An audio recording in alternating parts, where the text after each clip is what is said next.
வணக்கம் சினிபாட் தமிழ் நேயர்களே, சிகரம் தொட்ட தமிழ் சினிமா நிகழ்ச்சியோட 12வது எபிசோடுக்கு உங்களை அன்புடன் வரவேற்கிறேன். இன்னைக்கு நம்ம பார்க்க போகிறது தமிழ் சினிமாவில் செப்டம்பர் 6, 1991ஆம் ஆண்டு நடிகர் முரளி நடித்து ரிலீஸ் ஆகி 125 நாட்களை கடந்து ஓடின இதயம் படத்தை பற்றி தான்.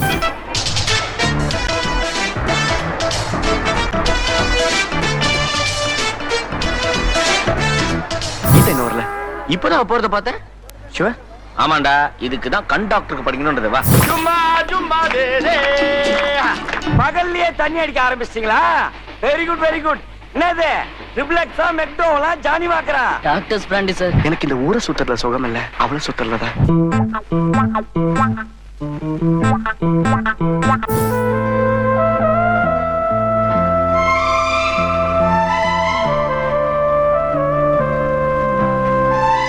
டேய், ஒருத்திய தவிர என் மனசை வேற யாரும் நினைச்சது கூட கிடையாதுடா.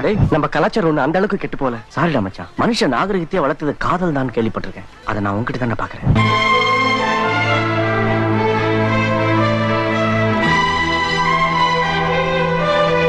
அவளை பார்த்துட்டு இருக்கிறதே சந்தோஷங்கிறது எத்தனை நினைக்கிறேன். இந்த வருஷத்தோட காலேஜ் முடிய போகுது. அவளும் படிப்பு முடிச்சுட்டு போறா. உன் மனசுல இருக்கிற வெளியே சொல்லாம பயந்துகிட்டு உன் இதயத்திலேயே அந்த காதலுக்கு சமாதி கட்ட போற. நீங்க நல்லா பண்ணீங்க. கண்ணின் கடைப்பார்வை காதலியர் காட்டி விட்டால் மண்ணில் குமரருக்கு மலையும் ஓர் கடுகாம். என் மனசுல இருந்த ஆசையெல்லாம் சொல்லாம மறைச்சு வச்சிருந்தேன். என்னோட காதலுக்கு எதிர் நீதான்டா, வேற யாரும் இல்ல. என்ன விட்டு போ போ. ஏன் நிறுத்திட்டீங்க? சீக்கிரம் போக வேண்டியதானே. எல்லாருக்கும் ஒரே நேரத்தில் சிக்னல் கிடைக்காதுமா?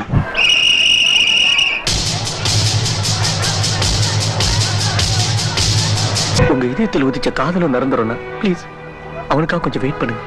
அவன் இதய நெருப்புகளை அந்த கண்ணீர் அணைத்து விடும்.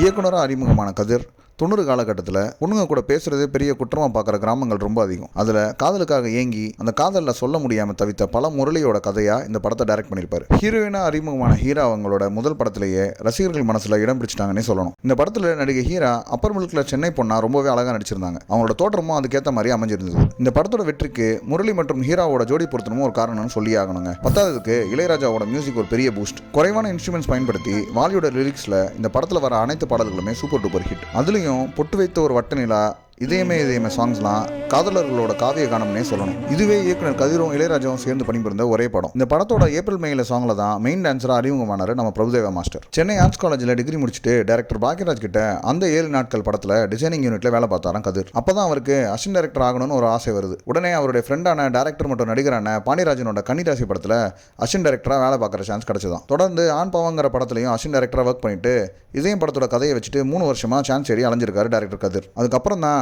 சத்யஜோதி ஃபிலிம்ஸில் தயாரிப்பாளர் தியாகராஜன் அவர்கள்கிட்ட கதையை சொன்னாராம் கதிர். கதை ப்ரொடியூசருக்கு ரொம்ப பிடிச்சு போக உடனே 2000 ரூபா அட்வான்ஸ் கொடுத்துட்டாராம். ஆனால் படத்துக்கு சரியான ஆக்டர் செட் ஆகாமல் மறுபடியும் 1.5 வருஷம் அலைஞ்சாராம் கதிர். அதுக்கப்புறம் இது வேலைக்கு ஆகாது, பழையபடியே டிசைனிங் வைக்க போயிடலான்னு ப்ரொடியூசர் தியாகராஜனை பார்க்க போனாராம். ஆனால் ப்ரொடியூசர் இந்த படத்துக்கு நடிகர் முரளி எப்படி இருப்பாருன்னு கேட்க கதிரும் கரெக்டாக இருக்குன்னு சொல்ல உடனே நடிகர் முரளிக்கு ஃபோன் பண்ணி ஒரு புது பையன் வரான், கதையை ஒரு வாட்டி கேளுங்கன்னு சொன்னாராம். டைரக்டர் கதிரும் முரளி கிட்ட கதையை சொன்ன உடனே முரளிக்கு கதையை ரொம்ப பிடிச்சி போச்சான். உடனே ஓகே சொல்லிட்டாராம். அப்படிதான் இதயம் திரைப்படம் ஆரம்பிச்சிச்சான். ஹீரோயினை நடிக்க பல பேர்கிட்ட அப்ரோச் பண்ணியிருக்காரு கதிர். ஆனால் எதுவுமே ஒர்க் அவுட் ஆகலையாம். அதுக்கப்புறம் தான் காதி கிராஃப்ட் அட்வர்டைஸ்மெண்ட்டில் நடித்த ஹீராவை சூஸ் பண்ணி புதுமுகமாக அறிமுகப்படுத்தினாராம் கதிர். இதயம் படத்தோட கிளைமேக்ஸ் அண்ட் மக்களிடையே பெரிய வரவேற்பு பெற்று தந்துச்சு. இந்த படத்தில் சின்னி ஜெயந்த் முரளியோட ஃப்ரெண்டாக நடிச்சிருப்பாரு. இதில் ஜனகராஜ், மனோரமா, விஜயகுமார், சில்க் ஸ்மித்தான் மற்றும் பலர் நடிச்சிருப்பாங்க. இந்த படத்தோட ஒளிப்பதிவு அப்துல் ரஹ்மான், படத்தொகுப்பு பி லெனின் மற்றும் வி டி விஜயன். நீங்கள் இன்னும் இதயம் படம் பார்க்கலனா கண்டிப்பாக பாருங்க. மீண்டும் ஒரு நல்ல திரைப்படத்தோடு சிகரம் தொட்ட தமிழ் சினிமா நிகழ்ச்சியில் சந்திக்கலாம். இந்த தொகுப்பு உங்களுக்கு பிடிச்சிருந்தா சினிபாட் தமிழ் சேனலை சப்ஸ்கிரைப் பண்ணுங்க, லைக் பண்ணுங்க, பெல் பட்டனை கிளிக் பண்ணுங்க. நன்றி, வணக்கம்.